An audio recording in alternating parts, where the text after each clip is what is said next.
मोर प्रिय बंधु माने आज श्रीमद् भगवत गीता प्रथम अध्याय विषाद जोगरे जोग वर्णना करने को जाउची गद्य रूप रे पद 37 रु 47तम पर्यंत आसंतु आरंभ करिबा।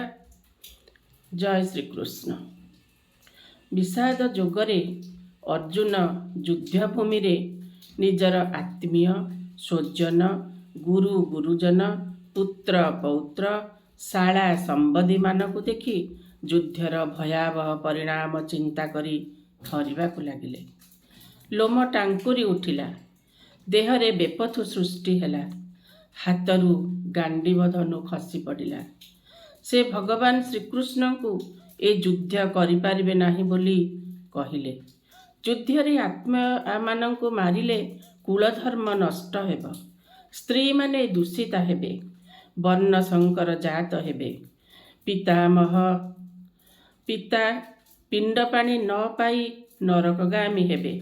बरं तांकु निरस्त्र देखि कौरव माने मारी दियंतु पछके से सामान्य राज्य सुख लाभ आशारे एभली पापकर्म करिपारिबे नाही। धनु सर त्याग करी रथ उपरे शोकाकुल चित्तरे बसी रहिले अर्जुन। विचलित होई पड़िबारु मोहजात होई कर्तव्य ज्ञान लोप पाईगला तांकर। एही अमूल्य बाणी कृष्ण आउ अर्जुनंकर। मोहग्रस्त अर्जुन आज रथ उपरे बसी पड़िचंती, विषन्नता अनुभव करुचंती। तापरे कृष्ण तांकु कौन बुझेइले आगामी अध्याय रे मु आपण मानक सहित आलोचना करिबी। आज पई एतिकी। नमस्कार।